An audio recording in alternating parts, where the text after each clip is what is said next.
이재명 대표의 단식이 15일째입니다. 많은 분들이 건강을 걱정하고 계시고 단식을 하루속히 중단하고 건강을 회복하고 더 큰 싸움에 대비해야 한다는 그런 의견들이 많이 있습니다. 많은 국민들께서 공감하실 것으로 믿습니다.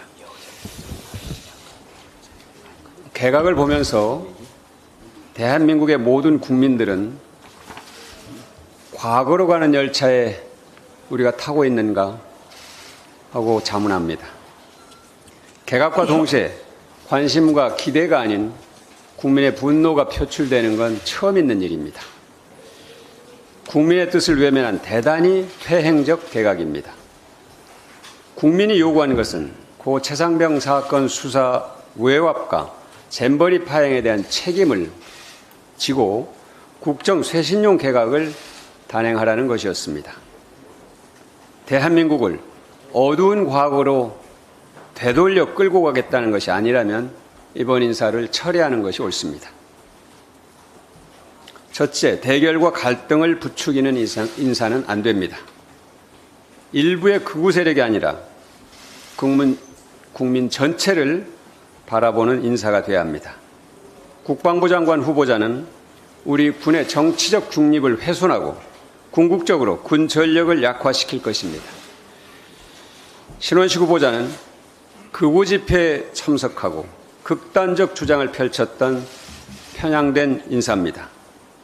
2016년 촛불혁명을 반역이라고 말하고 문재인 대통령을 향해서는 정상적 사고로는 도저히 입에 담을 수 없는 극언을 서슴지 않았던 인사입니다. 특히 12.12 군사 쿠데타를 나라를 구한 것이라고 하고 5.16 군사 쿠데타를 혁명이라고 하는 이미 역사적 평가와 헌법적 판단이 내려진 사실조차 부정하는 위험한 역사관을 갖고 있습니다. 전두환 세력의 부활, 하나회의 부활이냐는 국민적 분노가 큽니다. 이 역사관에 윤석열 대통령이 동의하는 것인지 묻고 싶습니다. 둘째는 문화부 장관에 대한 반응입니다. 문화의 다양성에 대한 억압과 획일주의는 문화 강국의 미래를 꿈꾸는 대한민국의 희망을 허무는 일입니다. 유인천 문화체육관광부 장관 후보자는 MB 정부 때 입맛에 맞지 않은 공공기관장 사퇴를 압박하고 문화예술계 블랙리스트를 관리했던 의혹을 받고 있습니다. 언론사 기자들에게 욕설과 삿대질을 해서 구설에 오르기도 했습니다. 인재의 풀을 넓혀야 합니다. 18개 부처 가운데 적어도 13개 부처 장차관이 이명박 정부 인사라고 합니다. MB정부 시즌2 도로 이명박이라는 자조 섞인 비판이 나오는 이유입니다. 지난 15년간 우리의 역사는 진보했고 민주주의는 발전했고 국민의식은 높아졌습니다. 윤석열 정부의 국정 운영도 시대의 변화와 높아진 국민의 의식 수준에 부응하기 바랍니다. 책임 있는 자세를 요구합니다. 대통령실은 이종섭 국방부 장관 교체에 대해서 고 최수근 상병 사건의 수사 외압 의혹과 관련해서는 전혀 고려하지 않았다고 말했습니다. 장관의 결재 번복과 대통령실까지 얽혀있는 수사 외압 의혹에 대해서 누가 책임을 져야 한다는 것입니까? 탄핵을 피하기 위한 방탄 인사로 국민의 분노를 잠재울 수는 없을 것입니다. 민주당은 특검을 통해서 최상병 죽음의 진상과 수사 외압의 실체를 밝히고 국민적 분노를 해소할 수 있도록 최선의 노력을 다하겠습니다. 북러 정상회담이 4년 5개월 만에 어제 열렸습니다. 동북아시아의 안정과 국제평화에 반하는 북러 간 군사협력론에 강한 유감을 표합니다.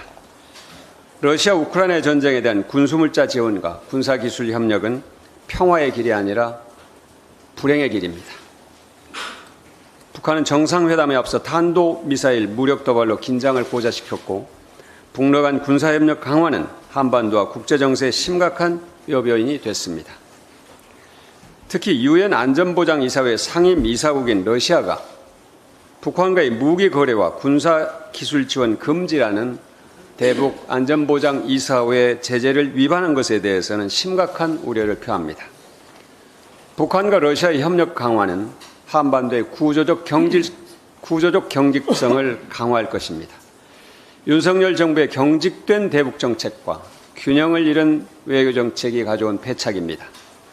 국민의 건강권과 환경권을 외면하고 역사성을 상실하면서까지 한일 관계 개선이라는 목표에만 열중했던 외교 행태의 결과입니다. 한밀 일변도 외교 노선과 북한과의 단절, 일방적 체제만으로는 한반도의 평화와 동북아 안정을 관리할 수 없습니다. 한반도에서 대한민국의 주도권을 놓아서는 결코 안 됩니다. 한미일과 북중러의 신냉전 우려 속에서 중심을 잡아야 합니다. 대미정책과 대일정책, 대중정책, 대러정책이 각기 따로 있을 수는 없습니다. 한미동맹 강화의 토대 위에서 한미일 협력이 있고 북방정책의 맥을 이어서 대중, 대러정책이 있습니다. 엄중한 시기입니다.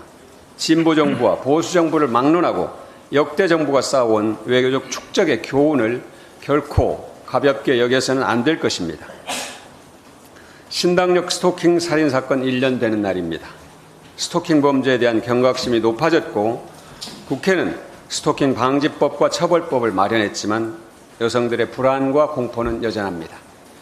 스토킹 범죄를 예방하고 처벌의 실효성을 높이기 위한 방안을 찾겠습니다.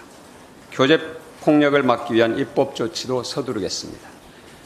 성평등이 최고의 안전대책이라는 인식으로 윤석열 정부가 삭감한 예산을 다시 증액하겠습니다. 죽음을 기억하고 다시는 소중한 생명이 희생되지 않도록 하는 것, 그것이 일주기를 기리는 민주당의 다짐입니다.